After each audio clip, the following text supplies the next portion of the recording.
For Canadians, it was a crisis, a fearful crisis. But companies saw it as a way to make money because they could take advantage of consumer desperation and uncertainty and shortages and push up their prices far beyond their own costs. I'm Jim Stanford, and I'm Economist and Director of the Centre for Future Work.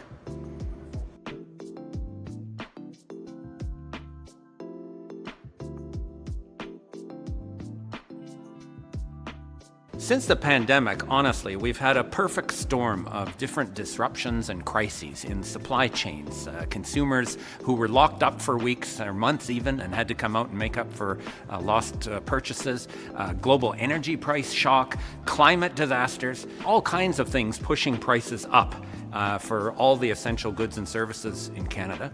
But one common element behind them all, you had corporations who saw that as an opportunity. For Canadians, it was a crisis, a fearful crisis. But companies saw it as a way to make money because they could take advantage of consumer desperation and uncertainty and shortages and push up their prices far beyond their own costs. So at the time that Canadians were going through a health crisis and an economic crisis, you actually had corporate profits grow to their highest share of GDP in Canadian history. Companies had never had it better, while the rest of us were fearing for our lives. There's an old myth about the so-called wage price spiral that many economists still have in mind because they studied economics in the 1970s or the 1980s, and that's what they were taught. Inflation is caused by, workers demanding too much and wages growing too fast. That clearly had nothing to do, absolutely nothing to do with inflation after the COVID pandemic. In fact, wages lagged behind prices for at least the first 2 years of this outbreak of inflation. And workers have been struggling to try and make up the damage that's been done to their real purchasing power ever since. Now, in Canada, luckily, we've got strong unions. We've got 30% of workers who are covered by a union contract, and we've got workers who've been willing to take action to support their wage demands. We've seen an increase in work stoppages in Canada in the last couple of years for pretty obvious reasons. Workers understand that they have to take action in order to try and win wage increases to make up for the losses that they experienced from that earlier inflation. So I think unions in Canada are doing their job. They're essential to give workers some collective bargaining power and collective voice so that, we solve this inflation problem in a fairer way rather than putting it all on the backs of workers. I'm encouraged by the fact that we are seeing real wages start to rebound in Canada.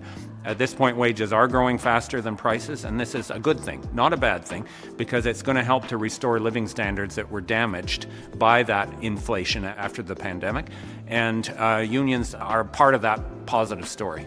Well, our federal government, I think, deserves some credit for effort. And we have seen in a number of areas them recognizing the toll that higher costs were having on many Canadian households and taking some measures, not enough, but positive measures that I think should be recognized and applauded. One of them was the expanded GST credit that has been paid out to low-income people to help offset the cost of higher groceries and other essentials. That has helped, and I think we could use more of that. Another was the emphasis in this latest budget on housing measures, a whole suite of measures. Many of them, interestingly enough, copied from what the BC government has been doing on housing over the last couple of years. Very positive measures about opening up access to higher density construction in cities, tying new permits to high frequency transportation corridors, and also measures to try and make rents more affordable for low-income people. So some of those measures I think are positive. At the same time, though, the government is swimming against the tide that the Bank of Canada has set in motion with its emphasis on high interest rates as the one-note solution for any type of inflation. We are seeing a significant slowdown in the overall economy. The economy's barely been growing at all, even though our population is growing rapidly. And I think we still see a risk of, if not an outright recession, at least stagnation.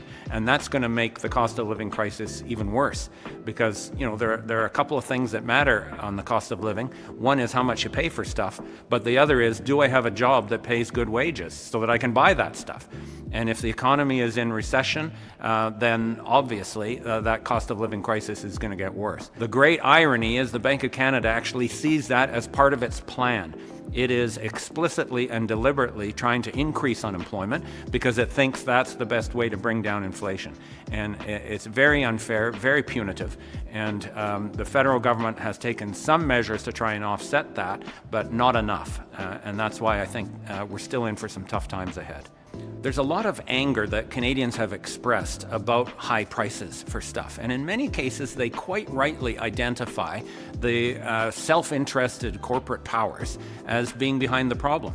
So supermarkets is an obvious example. The food price crisis has sparked a lot of anger against Loblaws and Metro and Sobeys because of their large corporate power and the fact that they clearly have been profiting from this inflation that's hurting so many Canadians. At the same time, though, there's a lot of blame to go around because there's a whole other group of industries, from energy, oil and gas companies, to banks, miners, building supply producers, car dealerships. These are also businesses that took advantage of the pandemic to fatten their own bottom line and contributed so much to the higher inflation that Canadians are dealing with. So I'd like to see us take the anger that's rightfully directed at the supermarkets and say not just the supermarkets, but these other self-interested, corporate powers have to have some kind of accountability. They have to have limits on how much they can charge. They have to pay fair taxes on their excess profits, and they have to treat their own workers fair so that their workers can afford the higher prices that they themselves are charging. In all of those ways, I think challenging corporate power in Canada is going to be so important to making sure we solve this cost of living crisis in a fair way.